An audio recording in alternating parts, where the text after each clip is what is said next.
and should be condemned for doing so, and Australia does. Together with the international community, we are banding together in strong terms to condemn these outrageous acts in the strongest possible terms. The footage that is emerging of missile strikes, air raid sirens, and reports of hundreds of casualties, yet unconfirmed, are sadly not surprising given the events we have been witnessing for some time now and have been warning about. But even as these events continue to take place, we do call on the Russian government to withdraw and return Ukraine to a peaceful situation.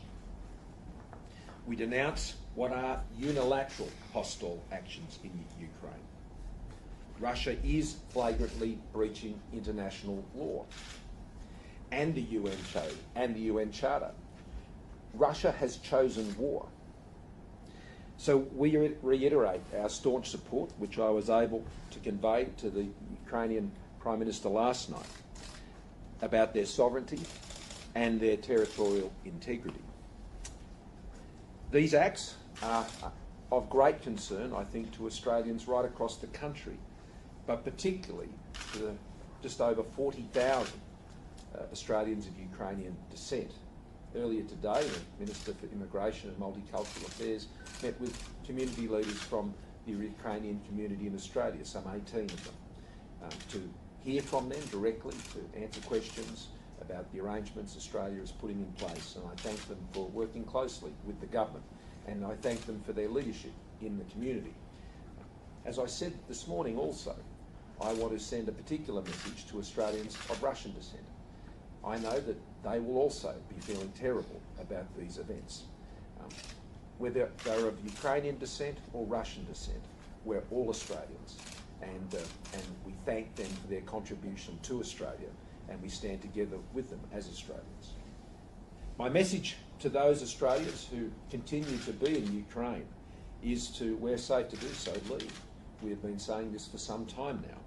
Australians in Ukraine who are unable to leave should shelter in place until it is safe to depart, to monitor Smart Traveller travel advice for updates, and register their whereabouts on the Department of Foreign Affairs and Trade's online portal. It's important that they do this.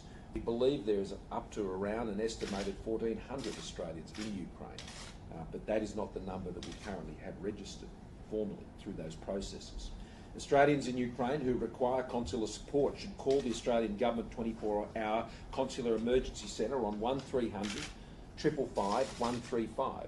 That number again, 1300 555 135, or here in Australia on +61 2 6261 3305 if you're outside of Australia. We will seek to provide support to the extent that we can in these exceptionally difficult circumstances. And I want to thank our diplomatic staff who remain in the region to do just that. Before Russia took these deplorable steps, Australia had already imposed autonomous sanctions against Russia, targeting both individuals and entities for undermining Ukraine's sovereignty and territorial integrity. And today, we have continued to go further, acting with our close partners, the United States, the United Kingdom, Japan, Canada, those in Europe, and NATO, in condemning Russia's actions.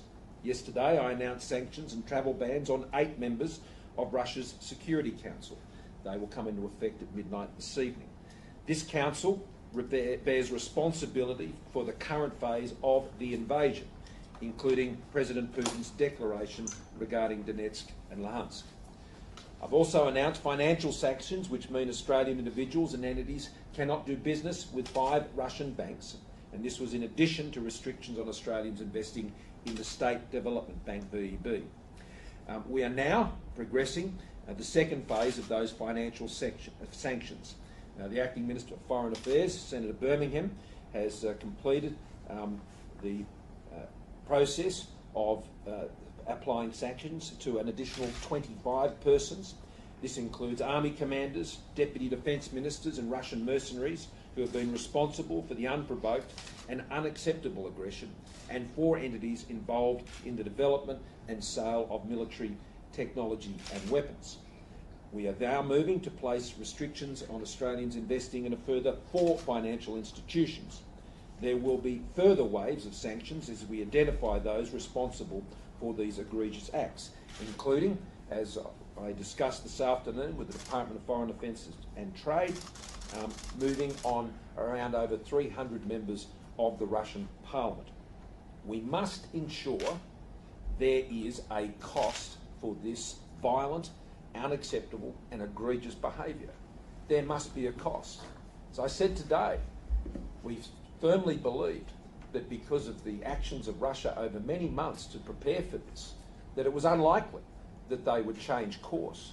But there always must be a cost for such reprehensible violence and the way this is being done in Ukraine as we speak. The government is also engaging with our partners and businesses to make sure we're mitigating risks to critical supply chains, and we'll continue to work closely with Australian business to manage those risks. In briefings received this afternoon, we have still no evidence of any state-sanctioned cyber attacks on Australian assets here, but I thank the corporate community for the preparations that they've been undertaking and working with the Australian Cyber Security Centre to prepare themselves. I want to assure you that Australia stands ready to support internationally coordinated action to respond to any price or supply shocks in energy markets. But right now, our thoughts are very much with those in Ukraine, those who are enduring a terrible invasion as the bombs fall and the shelling continues and the bullets are fired as special forces from Russia are moving towards Kiev and tanks are rolling in all around their borders. This is a chilling reminder of the world that we live in, and where the threats and aggression of bullies and those who seek to intimidate others to seek their own advantage. This is a reality. It is reality of this world, which means that like-minded countries, those who believe in a world that favours freedom, need to stand together and need to ensure we have the proper defences and security arrangements to keep our own people safe. And this is why Australia has always taken such a strong stand.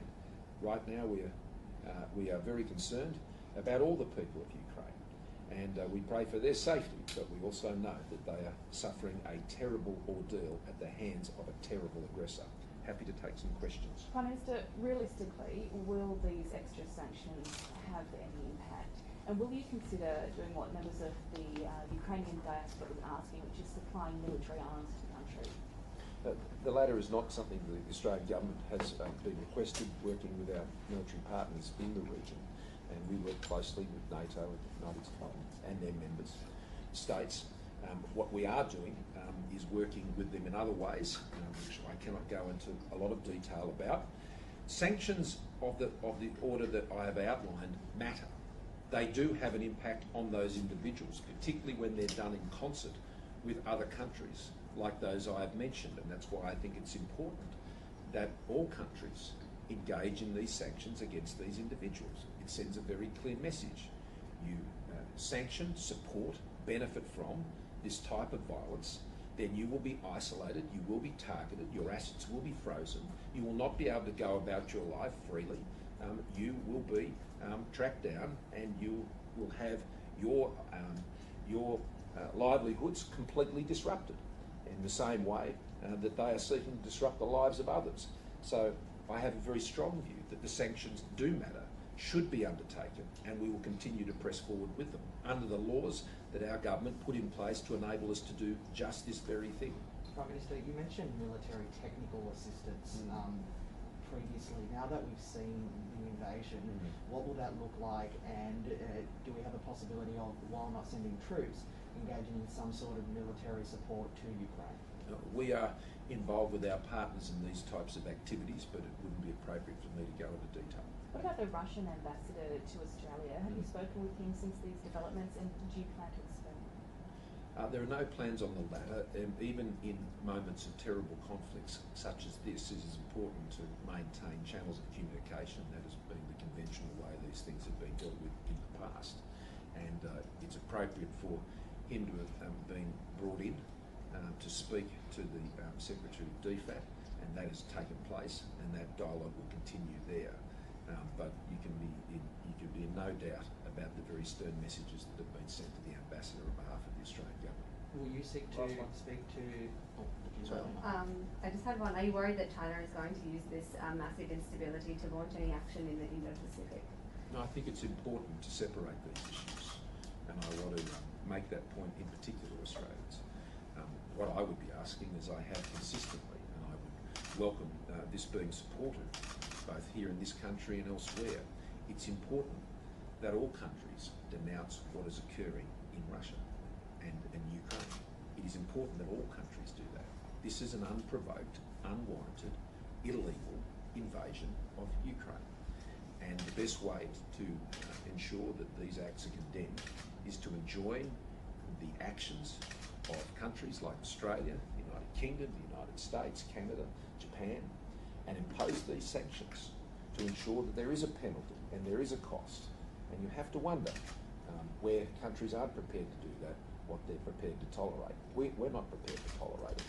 And I think it's very important that the world acts together to denounce these terrible and violent acts on the people of Ukraine. Will you seek to personally speak to the Russian ambassador, given their developments? No, I won't.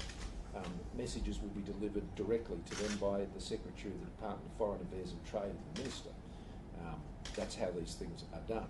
And as I told you, there are no doubt about our views about what the Russian government is doing illegally in Ukraine and inflicting terrible crimes on the people of Ukraine.